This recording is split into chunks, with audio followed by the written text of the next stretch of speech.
Hello বন্ধুরা, দেখো আজ আমি তৈরি করেছি ধোকার ডালনা। তো এই ধোকার ডালনাটা তৈরি করার জন্য কি করে তৈরি করলাম সেটাই তোমাদেরকে দেখাবো। তো দেখো, এই ধোকার ডালনাটা তৈরি করার জন্য আমি এখানে সব রেডি করে নিয়েছি।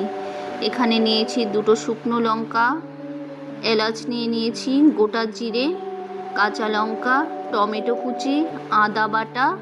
আর ধোকা যখন তৈরি করব তো ধোকা তো লাগবেই, সেই জন্য আমি এখানে নিয়েছি 2 প্যাকেট ধোকা, আর নিয়েছি জিরের গুঁড়ো, আর এখানে আলু ছোট ছোট করে কেটে নিয়েছি। তো চলো কিভাবে তৈরি করছি সেটাই তোমাদেরকে দেখাচ্ছি। তো দেখো, এখানে আমি কড়াই বসিয়ে দিয়েছি। তো কড়াই গরম হয়ে গেছে, তো আমি এখানে অল্প পরিমাণে তেল দিয়ে দিচ্ছি। তেল দিয়ে এখানে জল দিয়ে দিলাম।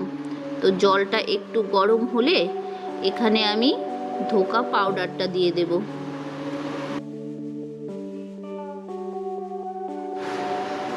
তো দেখো, এখানে আমি এখন ধোকা পাউডারটা দিয়ে দেব।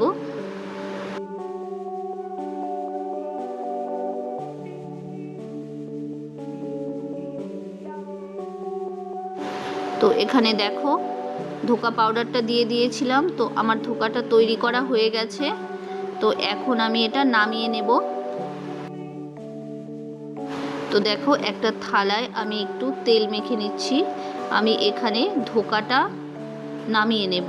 তেলটা দিচ্ছি যাতে নিচে না লেগে যায়, সেই জন্য।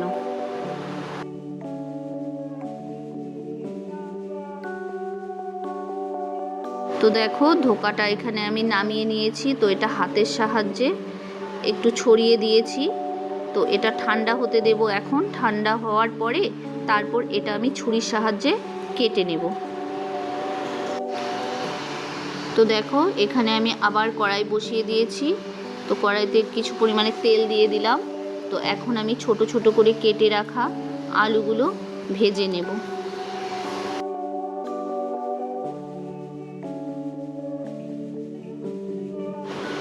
তো দেখো, এখন আমি আলুগুলো লাল করে ভেজে নেব।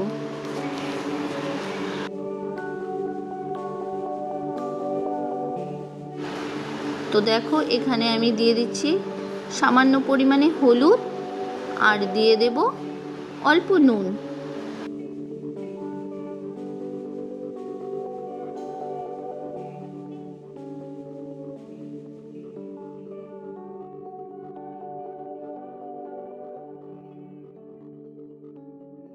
তো দেখো, ওদিকে আলুটা ভাজা হতে থাক, এদিকে এখন দেখি ধোকাটা ঠান্ডা হয়ে গেছে। তো এটা এখন আমি ছুরির সাহায্যে পিস পিস করে কেটে নেব।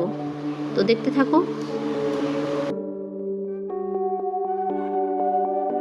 তো দেখো, ধোকাগুলো আমি এই সাইজে কেটে নিয়েছি। তোমরা চাইলে অন্য শেপেও কাটতে পারো, আমি 4 কোনা করেই কেটে নিয়েছি। তো চলো, আলু ভাজা হয়ে গেছে। তো ওই তেলেই আমি আরও কিছুটা তেল দিয়ে নিচ্ছি। তো তেল দিয়ে তেল গরম হলে এখানে আমি ধোকাগুলো ভেজে নেব।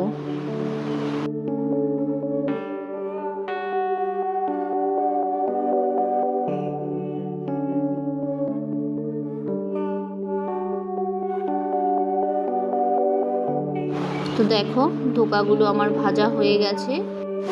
তো দেখো, ওই তেলেই এখন আর একটু তেল অ্যাড করেছি, সেটা তোমাদের দেখানো হয়নি। আমি দিয়ে দিচ্ছি তেজপাতা, গোটা জিরে, আর দিয়ে দিচ্ছি দুটো শুকনো লঙ্কা, আর দেব এলাচ। তো এলাচটা আমি একটু থেতো করে নিয়েছি, কারণ থেতো করে নিলে না এলাচের গন্ধটা বেশ ভালো লাগে, আর গোটা দিলে না গন্ধটা ঠিক পাওয়া যায় না। দেখো, আমি থেতো করে নিয়েছি এলাচগুলো। তো দেখো, এখানে আমি মশলাগুলো দিয়ে দিয়েছি, সেটা তোমাদের দেখানো হয়নি। আমি একটা পেস্ট তৈরি করে নিয়েছিলাম। এখানে আছে হচ্ছে টমেটো পেস্ট, জিরের গুঁড়ো, আদা বাটা, আর দিয়ে দিচ্ছি হলুদ, আর দিয়ে দেব এখানে স্বাদ মতো নুন। তো মশলাটা এখন আমি ভালো করে কষিয়ে নেব।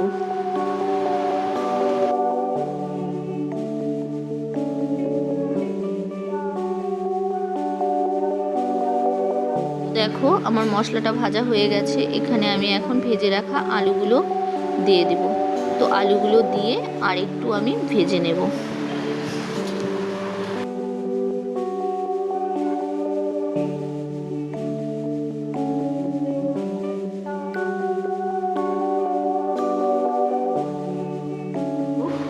আমার মশলাটা কিন্তু ভাজা হয়ে গেছে। তো আমি এখানে এখন জল দিয়ে দিচ্ছি। তো জল দিয়ে এটা আমি কিছুক্ষণ ফুটতে দেব।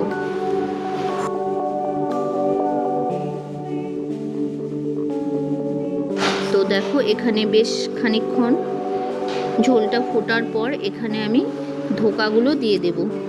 ধোকাগুলো দিয়ে আর কিছুক্ষণ ফুটিয়ে আমি এটা নামিয়ে নেব।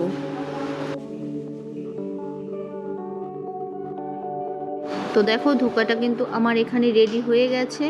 তো আমি এই ধোকার ডালনাটা এখন নামিয়ে নেব। এই দেখো এখানে আমি নামিয়ে নিয়েছি। তো দেখতেই পাচ্ছ বন্ধুরা কেমন হয়েছে। তো আমার ধোকার ডালনার এই ভিডিওটা তোমাদের কেমন লাগলো প্লিজ সবাই কমেন্টে জানিও। আর নতুন বন্ধুরা সবাই আমার পাশে থেকো। টাটা, সবাই ভালো থেকো, সুস্থ থেকো।